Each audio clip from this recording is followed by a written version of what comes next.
Hi, boys and girls. I'm Miss Nona, the Story Lady. And this week we're going to read a book by Laura Ingalls Wilder. February is her birthday month. She's the lady who wrote the Little House on the Prairie books. You've probably heard of them. She lived in the olden days, a long time ago, where they lived much differently than we do now. This book is called Sugar Snow. We're going to find out how Laura lived in the woods when she was little. Once upon a time, a little girl named Laura lived in the big woods of Wisconsin in a little house made of logs. I think President Abraham Lincoln lived in a log house too, didn't he? Laura lived in the little house with her pa, her ma, her big sister Mary, her baby sister Carrie, and their good old bulldog Jack. There's Jack.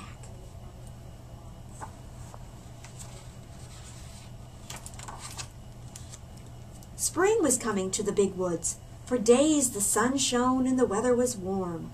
All day the icicles fell one by one from the little house into the snowbanks.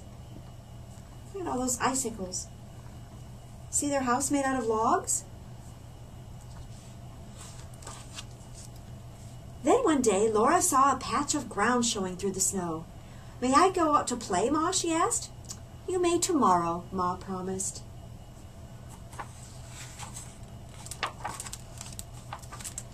That night, Laura woke up shivering. Her nose was icy cold. Ma tucked another quilt around her.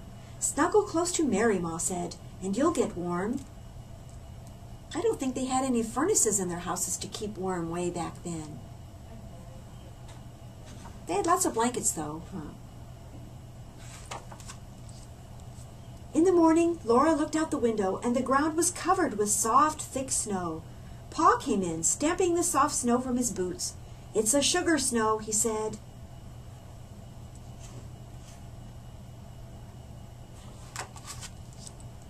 Laura quickly tasted a snowflake from Pa's sleeve, but it didn't taste like sugar at all. "Why is it a sugar snow, Pa?" she asked. Pa said he would explain tonight after he came home from Grandpa's. Have you ever tasted snow when it snows outside? It doesn't taste like sugar, does it? It was late when Pa came home that night. He came in with a big bucket and 2 little packages. He gave the bucket to Ma and the little packages to Laura and Mary. I wonder what's in there. The bucket was full of dark brown maple syrup. When Laura opened her little package, she found a little hard brown cake with beautifully crinkled edges. Laura bit off one little crinkle and it was sweet. "It's maple sugar," said Pa. I think Jack wants to taste it too. Supper was ready, and Laura and Mary laid their little maple sugar cakes by their plates while they ate the maple syrup on their bread. That looks really good. After supper, Pa took them on his knees as he sat by the fire and told them about his day at Grandpa's and the sugar snow. That's probably how they keep warm, do you think? They have a fire in their fireplace. I don't see a TV anywhere, do you?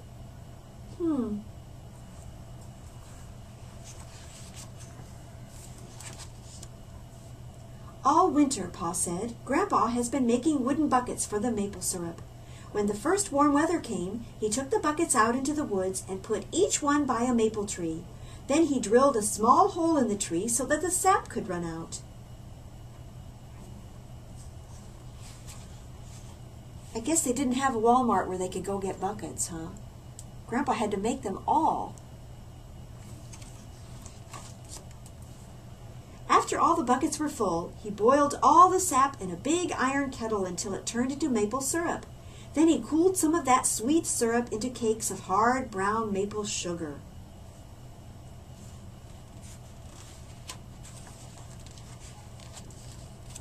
"Is that why it's called sugar snow, because Grandpa made sugar?" asked Laura.